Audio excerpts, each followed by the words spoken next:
एक सिलेंडर महीना में खर्चा होता होगा तो 600 रुपया आपसे ज्यादा लिया गया, एक घर से 600 रुपया ज्यादा लिया गया और 5 किलो अनाज दिया गया। वो भी अनाज की गुणवत्ता ऐसी है कि मोदी जी शायद उस अनाज को देखना भी पसंद नहीं करेगी, खाना तो दूर की बात है। चाहे हमारे नीतीश बाबू, आपको ऐसा अनाज दिया जा रहा है जो आप निश्चित रूप से उसको बेचते हुए या खाते नहीं होगा। इसलिए हमारी सरकार, अगर हम लोगों की सरकार आती है तो वो राशन की गुणवत्ता में भी सुधार करेंगे हम लोग, और 10 किलो राशन का हम लोगों ने वादा किया है कि प्रत्येक परिवार को 10 किलो राशन हम लोग मुहैया कराएंगे। इसलिए हम लोग वोट आप लोगों से मांगने आए हैं कि 10 किलो राशन आपको मुफ्त में दिया जाएगा और हम लोगों की सरकार है। बिजली भी प्रत्येक घर में बिजली लग गई है, लगभग बिजली भी किसी घर में 150, 200, 300, 400, 500 निश्चित रूप से आता होगा। लेकिन हम लोगों की सरकार, इंडिया गठबंधन की सरकार होगी तो 200 यूनिट की बिजली, समथिंग 500 जिनका बिजली आता होगा उनको 1 रुपया भी बिजली बिल नहीं देना पड़ेगा। ये हम आपको फायदा देने जा रहे हैं।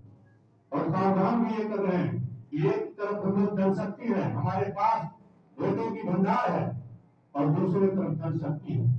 तो उस जनशक्ति से सावधान रहिए। अगर आपको 500 रुपया देके अगर आपका वोट लेता है तो आप 500 तो तत्कालिक देखिएगा, लेकिन साल में आपको, हमको लगता है कि 10,000 20,000 का नुकसान होगा।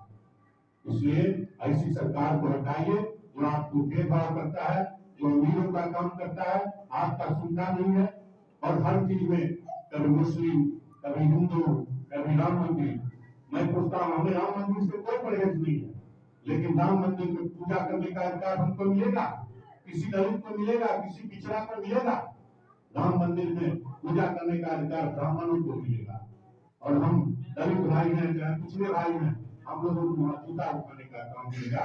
इसलिए राम मंदिर आस्था है। हम नहीं कहते हैं कि आप राम को नहीं पूजिए, लेकिन जिस देश में वही राम मंदिर जो 5,000 करोड़ से बना है, अगर 5,000 करोड़ का फैक्ट्री लगता तो कई युवा बेरोजगारों को नौकरी मिलती।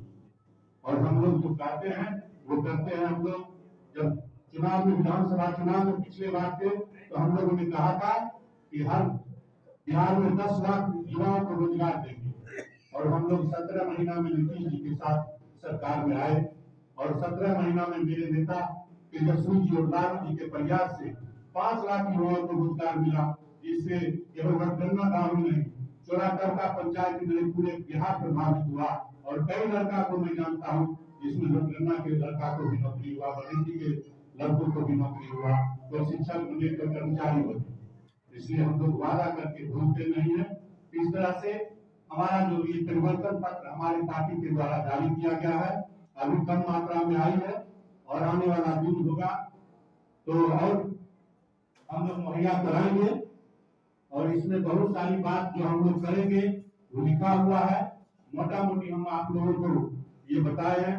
दूसरी, हम लोग पूरे बिहार में जाति जनगणना कराए।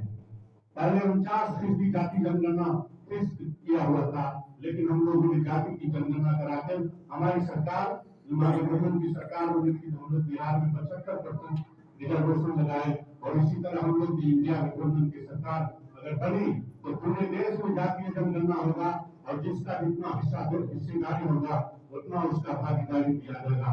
इसी सब बातों के लिए आप लोगों के बीच में आए। आपको सोचना पड़ेगा कि आने वाला चुनाव आपके बच्चों का भविष्य बदलने वाला चुनाव है। आपके वोट से अगर आप भाग गए, अगर आप पुलिस आपको वोट दे दिए तो आपको अगले चुनाव में वोट देने का अधिकार से भी वंचित किया जाएगा। जो बाबा साहब अम्बेडकर समान सिद्धांत का संविधान बनाए, समतामूलक संविधान बनाए, उस संविधान को पलटने का काम किया जाएगा। आपको वोट देने से अलग किया जाएगा, आपको वोट की जरूरत नहीं है। कुछ खास लोगों में अपने लोगों को चुनेंगे और बड़े बड़े पदों पर बैठाएंगे। इसलिए बहुत सारी बातों को लोगों ने बताया है, आपने भी गौर से सुना है। सुनिए ही नहीं, हम लोग आपसे अपील करने आए हैं, वंदन करने आए हैं, आपसे गुजारिश करने आए हैं, जो हम लोग निश्चित रूप से महागठबंधन के उम्मीदवार आलोक